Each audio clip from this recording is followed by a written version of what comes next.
días, bienvenidos a su programa Contacto Directo. Hoy es lunes 21 de junio del 2021, un nuevo inicio de semana. El Ejecutivo, mediante decreto, pide a la Corporación Financiera Nacional la liquidación de la aseguradora estatal Seguro Sucre, pero ¿cómo se recupera lo robado? En Estados Unidos ya se sentenció por lavado de activos al exgerente de la aseguradora. Lo vamos a conversar con Galo Lara Yepes, exasambleísta del Partido Sociedad Patriótica. Lenin, hola, buen día, ¿cómo te va? Muy bien, Estefi, amigos televidentes, un buen día para todos.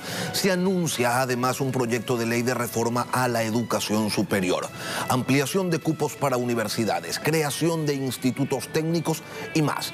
Lo vamos a revisar con Enrique Ayala Mora, fundador de la Universidad Andina Simón Bolívar.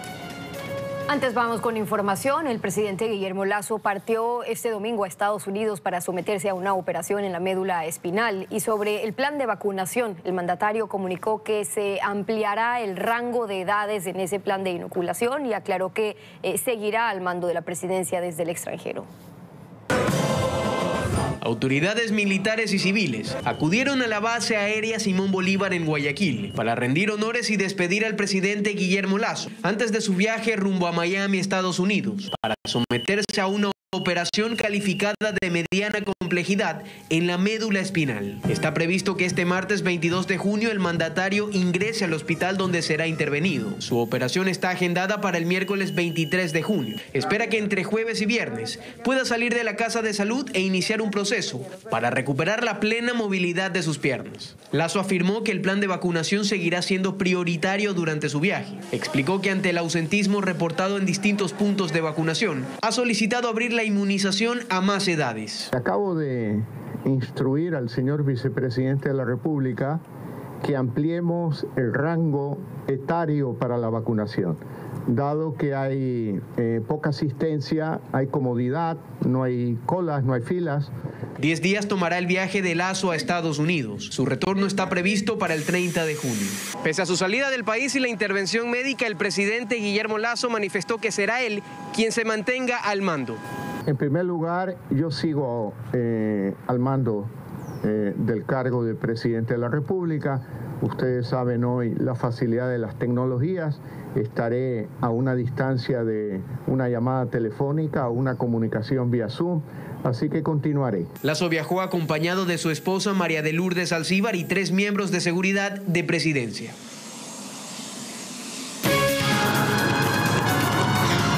La actualidad, los protagonistas, el análisis y la información en Contacto Directo.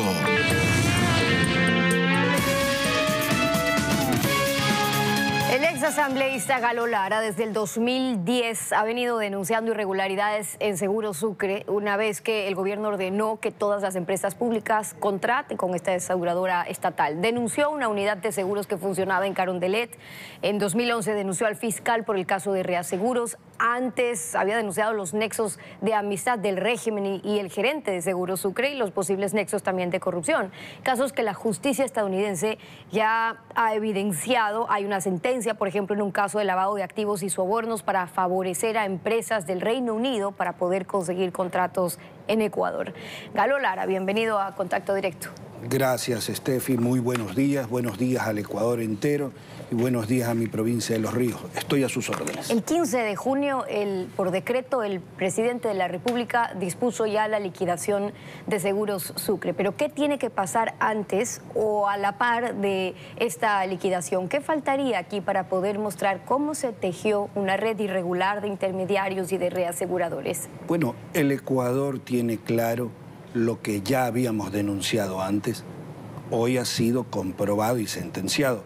Y hemos pasado de un régimen en donde el presidente de ese entonces dirigía, protegía y premiaba la corrupción desde Carondelet a un régimen del presidente Lasso donde cierra estos nichos de corrupción. En ese instante es la firme intención de recuperar el dinero robado lo que hace cierre de estos nichos de corrupción, algo digno de aplaudir en el presidente Lasso. Pero hay que ir más allá de las intenciones. ¿Cómo se va a evidenciar esa red? ¿Cómo se va a evidenciar la red, sobre todo de los intermediarios y además de los reaseguradores? Bueno, primero que el Ecuador ya lo sabe, cómo operaba esta red de corrupción en Seguros Sucre. Crearon una unidad de seguros en la Presidencia de la República, por orden de Rafael Correa. Esta unidad de seguros nombraba a los gerentes de Seguros Sucre, a donde planificaban esta acción, este antro de corrupción, que esta unidad de seguros quedaba a 5 pasos del despacho del expresidente Rafael Correa en la Presidencia de la República. Luego llamaban a estos reaseguradores internacionales para el pago de comisiones y luego esas comisiones regresaban a Seguros Sucre y se las repartían en Carondelet. Hoy en día, ¿qué es lo que tenemos que hacer? Y aquí está, vamos a recuperar lo robado y por eso es necesario ayudarlo al presidente Lasso a recuperar, repatriar, desencaletar el dinero robado. Aquí tengo una propuesta de una auditoría forense internacional. Ahora, usted habla de una auditoría forense internacional y vale decir que nuevamente estamos hablando también de un caso de corrupción que está siendo judicializado, además en Estados Unidos, que hay una sentencia en Estados Unidos. Recordemos lo último de este tema que lo publicamos en marzo de este año, hace poco. Este martes, el Departamento de Justicia de Estados Unidos informó que Juan Rivas Domenech, ex asesor del expresidente Rafael Correa y expresidente de Seguros Sucre, fue condenado a prisión por participar en un esquema de sobornos y lavado de activos. Fue sentenciado hoy a 51 meses de prisión por su rol en un plan para blanquear sobornos pagados a él a cambio de ayudar a compañías de reaseguro de Reino Unido y de retener el negocio de reaseguro de la Compañía Pública de Finanzas de Ecuador, refiere el comunicado. Según información de la Corte de Estados Unidos, Rivas fue presidente de Seguros Sucre entre 2013 y 2017, propiedad del Estado ecuatoriano y controlada por él mismo y asesor del entonces presidente. Se refiere a Rafael Correa, hoy prófugo de la justicia, y añade: Rivas aceptó aproximadamente $5.036.465 en sobornos por sus conspiraciones a cambio de dejar a 3 empresas corredoras de reaseguros del Reino Unido de obtener contratos con Seguros Sucre. Una parte de los sobornos fue lavada en Estados Unidos, por eso su condena a 4 años 3 meses de prisión. Por eso le decía, y mientras tanto acá son casos de sobornos y corrupción que ocurren aquí, pero la plata van y la lavan en Estados Unidos, se va, y entonces para recuperar... Pero es que no está todo ahí, pues, Estefi. Antes de iniciar a indicarle el proceso que debe seguir una auditoría forense, en ese juicio que acaban de mencionar en la Florida, queda claro que las cuentas de Juan Rivas en Panamá y en Suiza no fueron auditadas porque estaban fuera del territorio americano. Entonces, primera acción de la Fiscalía, ir a esas cuentas que constan en ese juicio con una colaboración eficaz, porque Rivas estaba para ser sentenciado a 17 años y le bajaron a 4 años por esa colaboración eficaz. Ahora, ¿qué es lo que hay que hacer para recuperar el dinero robado? Y es una auditoría forense que nos permita transparentar cuentas por cobrar y por pagar de Seguros Sucre, que nos permita que esta auditoría forense internacional vaya donde los comisionistas de reaseguro, y estos comisionistas, que es un secreto a voces nacional e internacional, ¿quiénes son durante esta década pasada? Los hermanos Merlo, los señores Andy Hay, el señor Sánchez, cada uno de ellos con los gerentes técnicos de Seguros Sucre, los que fueron gerentes generales de Seguros Sucre, los gerentes de reaseguros, tienen que responder a esta auditoría forense la trazabilidad, los dineros que fueron enviados para el pago de estos reaseguros, y también tienen que decirnos bajo qué cuentas pagaron a los destinatarios finales este dinero para, en colaboración con la justicia americana, con la justicia del Reino Unido, con la justicia de Alemania y con la justicia de los otros países por donde pasó este dinero, poder la Fiscalía inmediatamente actuar para recuperar el dinero robado. Es decir, una cosa es toda la trazabilidad para saber quiénes estaban involucrados y hacia dónde se estaba moviendo el dinero, que en muchos de los casos ya se sabe, pero luego cómo recuperarlo. Es decir, no se puede cerrar Seguros Sucre sin antes determinar también estas auditorías en todos los procesos, saber dónde está y cómo recuperar además las comisiones que se repartían, o es quizás iluso pensar que sí se va a poder resarcir ese perjuicio económico? Mire, es una auditoría forense internacional la que nos va a permitir que la impunidad no continúe como ha sucedido estos 10 años.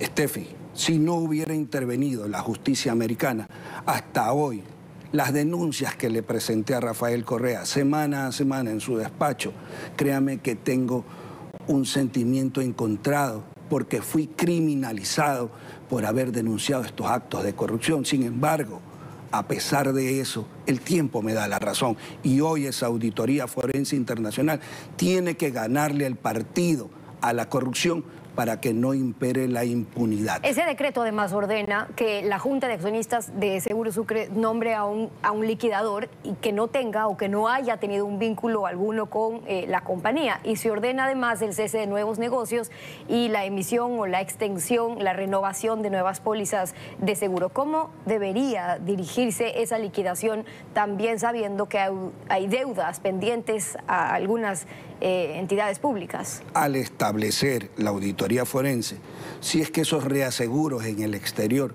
tenían las debidas coberturas, al establecer la ruta del dinero y el pago de comisiones, nosotros vamos a tener clara una radiografía de lo que se tiene que hacer.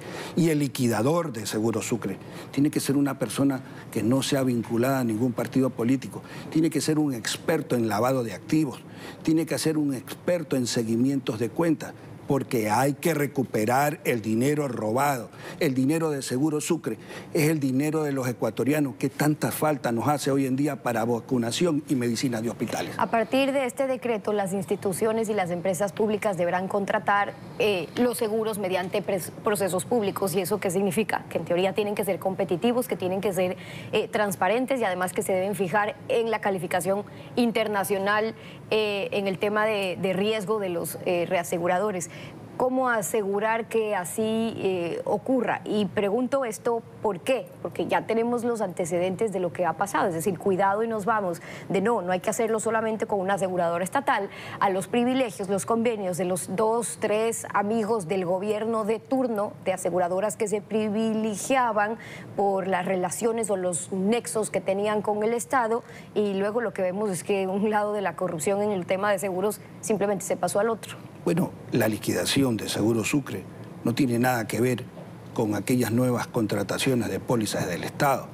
Hoy en día el propio presidente Lasso ha pedido que esas contrataciones sean con reaseguradoras internacionales, sean libres, para que cualquiera pueda participar, pero no pueda participar con un señor como Andy Hay, que está denunciado en la Fiscalía, que se le cerró su broker de reaseguro y que siguen haciendo negocios con el Estado para perjudicar al Estado ecuatoriano. Seguro Sucre le está debiendo al BIES más de 100 millones de dólares. Vea usted, vaya al aeropuerto de Cuenca, ahí está botado el avión de TAME, que no terminaron de pagarlo.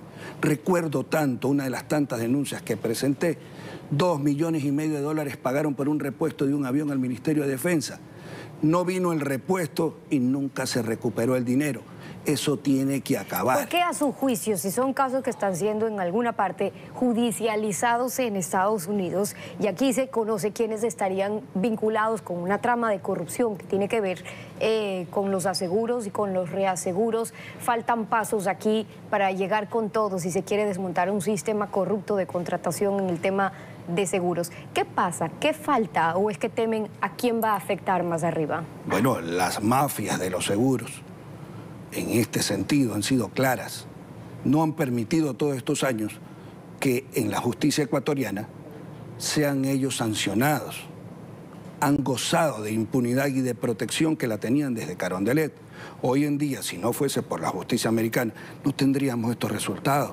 Cuando un ex gerente de Seguro Sucre, cuando un ex asesor de seguros del presidente de la República admite en un juicio en la Florida que recibió coimas y sobornos, ¿pero está es el único? evidenciado. ¿Ya no hay más o hay una red más grande que falta por evidenciarse? Bueno, la auditoría forense nos va a permitir que los intermediarios de reaseguros nos digan a quiénes les pagaban estas comisiones. La auditoría forense internacional nos va a permitir saber la ruta del dinero en donde se pagaron estas comisiones. Y luego decir Carondelet podría sonar hasta un tanto abstracto, sino quién es, convenia de quién es que se permitía que los procesos sigan funcionando así. Bueno, recuerde usted que habían varias cartas de varios funcionarios de la Presidencia de la República, las cuales indicaban por escrito que solo tenían que asegurarse con Seguro Sucre.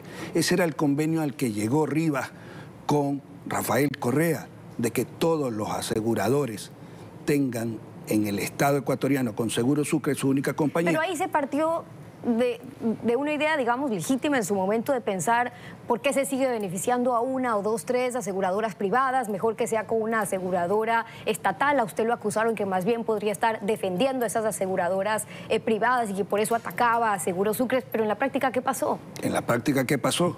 Que el tiempo me dio la razón, pues, Steffi, que todos estos antros de corrupción que hoy han sido cerrados, estos nichos de corrupción por el presidente Lasso, terminarán yendo a la cárcel y vamos a recuperar el dinero robado. Es el momento, Steffi, cuando una auditoría forense nos dé las evidencias para ir a la Fiscalía, a las autoridades de control del Reino Unido, de Alemania, de Estados Unidos y poder en ese instante recuperar el dinero robado que tanto nos hace falta. Galo Lara, ex asambleísta PSP, acompañándonos hoy en Contacto Directo. Muchas gracias por haber estado con nosotros. A usted, Steffi. Vamos a una pausa y con ustedes cuando regresemos. El gobierno prepara un proyecto de ley para reformar la educación superior. Se reemplazó ya el examen de ingreso a la universidad, pero no hay cupos suficientes. Vamos a regresar con Enrique Ayala Mora, el fundador de la Universidad Andina Simón Bolívar, para conversar sobre este tema. No se vayan.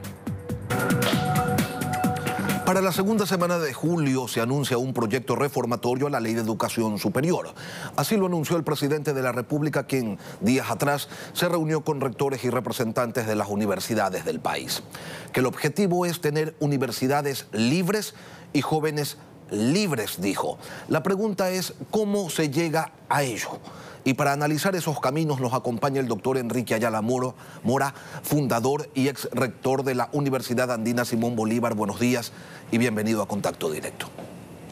Buenos días, Lenin. Un saludo cordial, como también a los televidentes y especialmente a los jóvenes que nos están viendo. Empecemos por lo primero, doctor. ¿Cuál es la situación hoy de la educación superior? ¿Por qué es necesaria una reforma a la estructura legal que la rige? Se requiere una reforma radical a la educación superior, fundamentalmente porque la concepción de la ley es antidemocrática, es fundamentalmente vinculada con la manipulación del Ejecutivo, porque los organismos no están representados, las universidades y escuelas politécnicas, los institutos no están representados en el organismo que las dirige, una barbaridad antidemocrática, porque restringe el ingreso a la universidad pública a través de mecanismos que no son solo el examen, habría que analizarlo esto el día de hoy, y además fundamentalmente porque no respeta la autonomía universitaria. Hay que establecer un nuevo esquema que mantenga el control, que mantenga la calidad, pero que deje libre sobre todo de una trama burocrática espantosa, de la tramitología más horrible que se ha dado en el país, a los procesos de organización, de oferta de carreras y de control de las carreras universitarias y en general de las instituciones superiores. Doctor, ¿y se tiene una cifra aproximada, aunque sea, de cuántos jóvenes se quedan sin acceso a la educación superior debido a todos estos elementos, a todos estos factores que usted señala? Es un poco arriesgado decirlo, se habla de a veces de 130.000, 140.000. Por año. Lo que es más por año. Y lo que es más claro simplemente es cuántos fallan la prueba. Y eso sí se ha establecido en alrededor de 70, 80.000 estudiantes.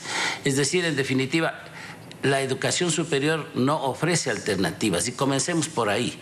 El gobierno ha dado un paso adelante, pero me parece que todavía no tiene clara su propuesta. Se ve la intención de modificar ese ignominioso examen en el cual con una prueba de hora y media se juegan la vida los estudiantes bachilleres, porque ahí pues no solamente que arriesgan el no ser recibidos, sino que arriesgan que les manden a estudiar lo que no quieren en una ciudad en la que no viven.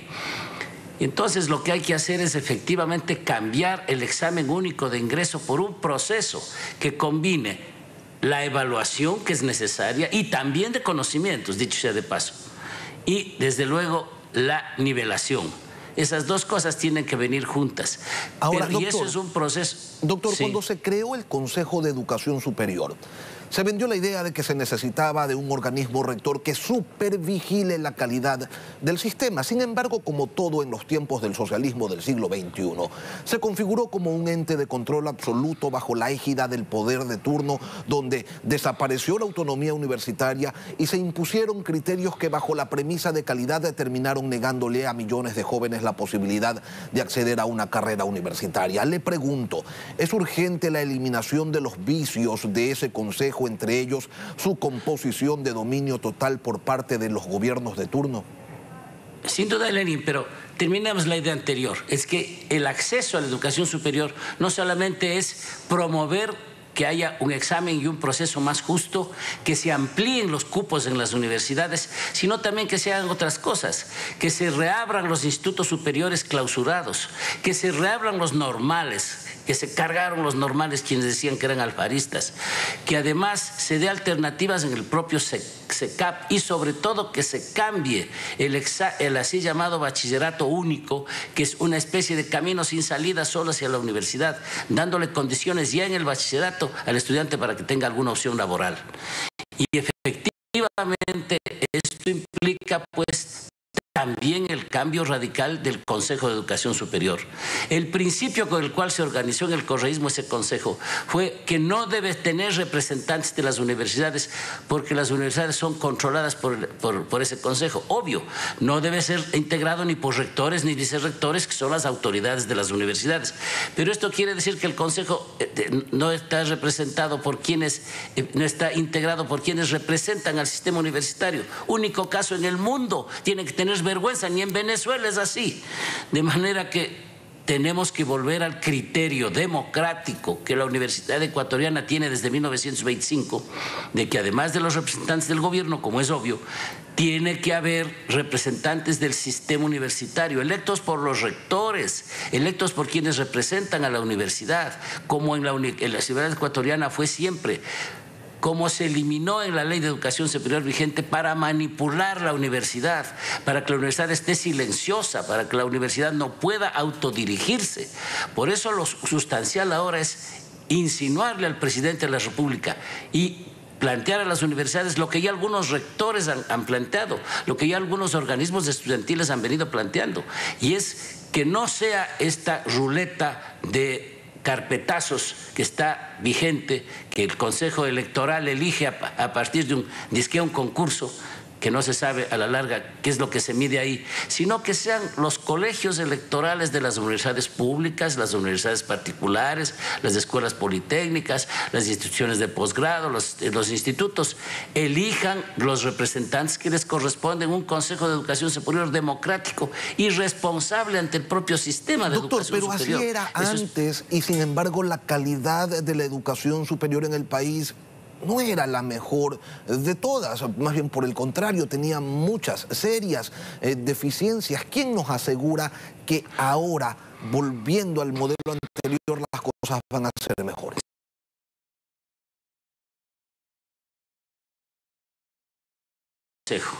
El consejo que dirigió, el último, que dirigió Gustavo Vega, el ex rector de la Universidad de Cuenca, un destacado hombre universitario, tuvo muchos éxitos, logró regular el doctorado, los institutos, llevó adelante todo un tramado organizativo que funciona hasta ahora.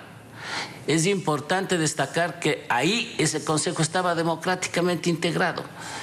El problema no es la composición del consejo, es las atribuciones que tiene, porque el consejo tiene que controlar. El presidente de la República en eso tiene que meditar bien cuando dice que hay que dejar libertad a todo. No. Yo quiero ponerle un ejemplo. No se puede decir cuando hay una pandemia, que hay una urgencia o en general para la ciudadanía, en el tema de salud, no se puede decir, si usted tiene una receta, un medicamento, véndalo. Hay que controlarlo. El sistema de educación superior ecuatoriano tiene que ser controlado por el propio consejo, por el organismo que evalúa y a las universidades y en general a las instituciones y los acredita. Lo que no puede permitirse es esta no representación y esta especie de feudalización del Consejo, en el cual además comienzan a dividirse en compartimentos, en comisiones absolutas que manejan el tema en términos burocráticos. No puede ser, y lo dijo el presidente con mucha claridad, que se tarde 1 año y medio la aprobación de un plan de un programa. Doctora Ayala, el titular de Cenecit ha dicho que lo que se busca es conseguir la autonomía real de las instituciones de educación superior en el menor tiempo posible. Y la idea sin duda es loable, pero la Constitución, al hablar de la autonomía universitaria, la condiciona al Plan Nacional de Desarrollo que se establece desde el Ejecutivo.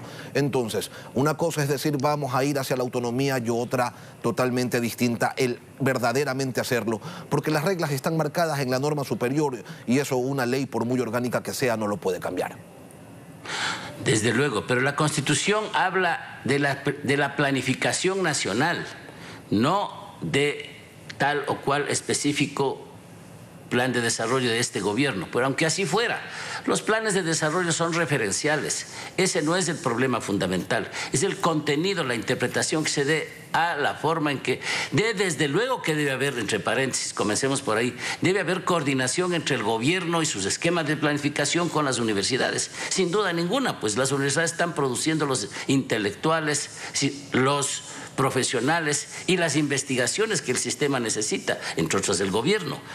Pero lo que no se puede aceptar es supeditar a un plan de desarrollo al funcionamiento de las universidades. Pero esa interpretación incorrecta es precisamente inconstitucional. Hay que ir a un nivel de coordinación adecuada, de que la planificación nacional sea un referente en el ejercicio de la autonomía. Doctor, la autonomía no es absoluta, la autonomía se da en el marco de la ley. Doctor, la eliminación del examen de ingreso, o mejor dicho, su reemplazo por otras pruebas, ¿garantiza que realmente habrá un mayor acceso a la educación superior?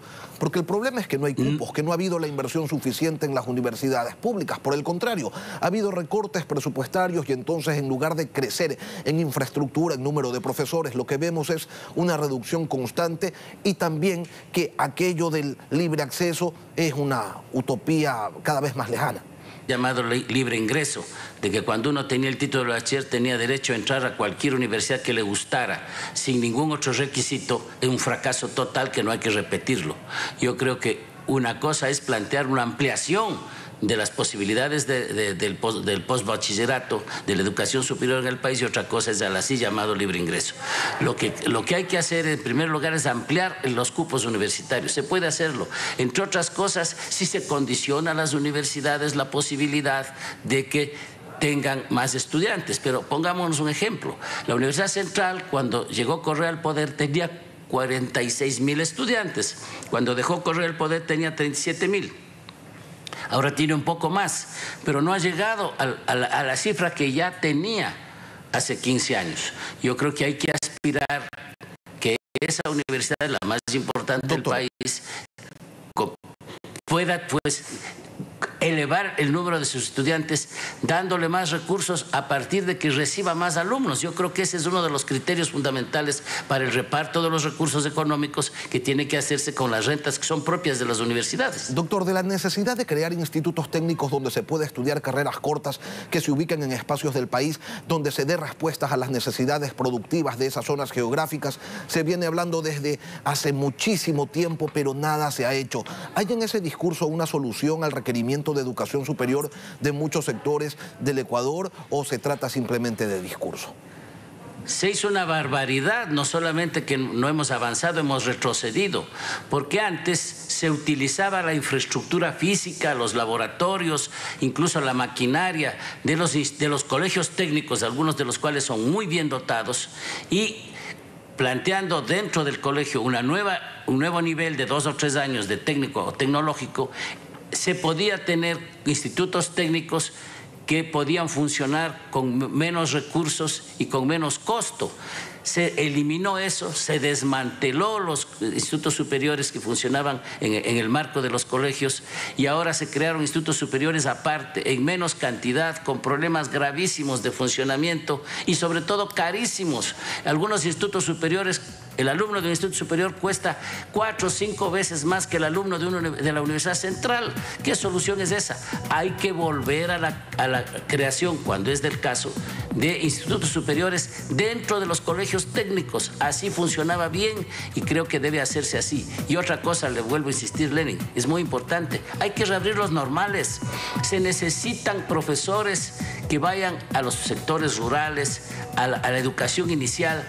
Y ahora no hay. Están nombrando a personas con título de bachiller que luego, entre paréntesis, a un costo enorme las profesionalizan. Los normales son un elemento de la civilización ahí en Francia y en Bolivia. Aquí los suprimieron en forma criminal y hay que reabrirlos. Los normales del Estado son un símbolo del Estado laico. Hay que reabrirlos. Eso es muy importante. Hay que funcionalizar el SECAP a la educación superior, de manera que el estudiante que no pase la prueba mientras da su proceso de nivelación pueda tener una carrera corta. Y sobre todo, Lenin, aunque le robe un poquito de tiempo, el bachillerato. Mientras tengamos un bachillerato único que solo nos lleva a la universidad, los estudiantes se dejarán matar en las puertas de las universidades. Si le damos un abanico de posibilidades y si además ya en el bachillerato hay algún entrenamiento profesional, ayudantes de secretaría, ayudantes de contabilidad, de computación, etcétera, eso es la solución. Nos hemos quedado sin tiempo, sin duda hay que hacer una intervención integral. Ya tendremos oportunidad de seguir abordando estos temas. A Enrique Ayala Mora, fundador de la Universidad Andina Simón Bolívar, gracias por acompañarnos aquí en Contacto Directo. Esta emisión de Contacto Directo a ustedes, gracias a su sintonía. Que tengan todos un buen día.